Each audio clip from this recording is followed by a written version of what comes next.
So, hello, good morning.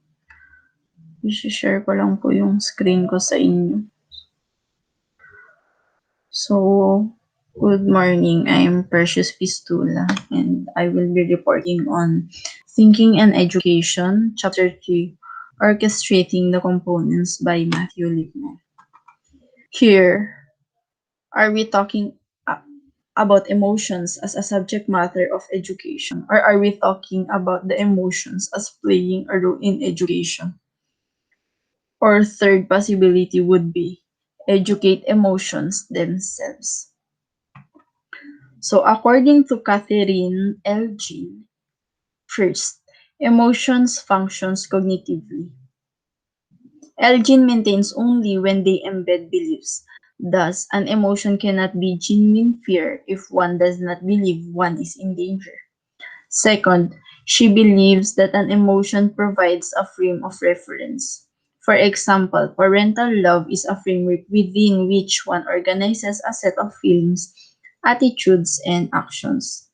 Third, emotions help us focus. For instance, our interests determine what we notice. And fourth, emotions highlight. They make things stand out. They are sources of salience. For Elgin, an attitude is a sensitive stance that supplies an orientation as well as dispositions and expectations. If the attitude is oriented toward a proposition, we become disposed to accept or reject the propositions, alter it or reflect on it, deliberate upon it or insist upon it. They are usually described as propositional attitudes, of which these are the examples. Josie knew that her son was ill. Henry believed that there is a tooth fairy. Conrad hopes his vote will count. So, the common and inadequate view in our culture is that emotions blur or distort thinking, and that we have no control over them. They just happen to us, such as thinking overlooks cognitive, behavioral, and physiological basis of emotions. Over all three of which we do have some varying degree of control. We thus indirectly do have some control over emotions. Given our common faulty beliefs about emotions, a better understanding of them from childhood onwards would not only contribute to our emotional health, but also to our ethical growth. For our flawed views make us use emotions as excuses for various behaviors. A proper education about emotions would make us realize how responsible we are for our emotions, which will not be an easy task in culture in which we still commonly believe, galit ako sa'yo dahil ginawa mo to. Or even, galit ako sa'yo. Emotions can be appropriate or inappropriate according to the circumstances in which they are expressed and according to the cognitions upon which they are based. So, to educate children about emotions, we have to begin by teaching them the words used to identify emotions, the connections between different emotions. For example, despair and depression, love and being in love, helping them to identify and evaluate the judgments underlying their emotions and providing them with a suitable sounding board for their ideas, such as community of inquiry. In order to improve students' reasoning, they must learn to reflect on their thinking, for it is only from an awareness of their own thinking that they will properly orchestrate their thinking and correctly apply the appropriate standards of reasoning to their own thinking of self-correction. Our ability to guide such as thinking about thinking will depend on our own theory of mental tasks, such as deciding, selecting, gathering, postulating, and etc. Just as with emotions, we need to teach children the terms of various mental asks and mental states, and to use this literature and community of inquiry to give them a context to explore and discuss them. So, mental acts and mental states are components of thinking process. Thinking compromises the more or less skillful orchestration of these acts and states. It also includes the awareness in memory of what has already been thought as it passes over into the past, and the imaginative anticipation of the upcoming phases of the process. So here we can see the epistic movement one.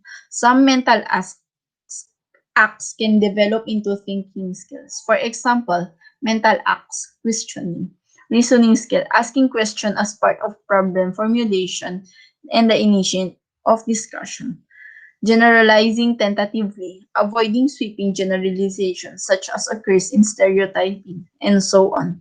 In ephistic movement too, some factors in thinking can become more elaborated factors in thinking.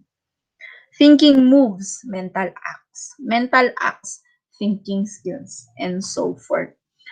So in Harris Tuttleman's discovery, there are concept, mental acts and states, thinking skills, underlying reasonings. So in solar system, sun plus revolving planets, mental acts and states, daydreaming, listening, paying attention, humor, and patience. In thinking skills, we have judgment, making distinctions, distinguishing, and recognizing. In underlying listening, we have given counter instances, working with asymmetrical relationships, deductive interference, working with symmetrical relationships, and chapters prepare students to discover identity statements. So, we have skills and dispositions encouraged and developed in the community of inquiry. Factor one would be general inquiry skills. These are characteristics of students engaged in deliberative inquiry. Factor two, open-mindedness, represents conduct that is considerated and cooperative with regard to others in the community.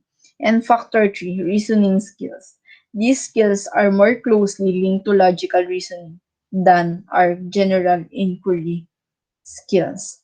So we also have four major varieties of thinking skills.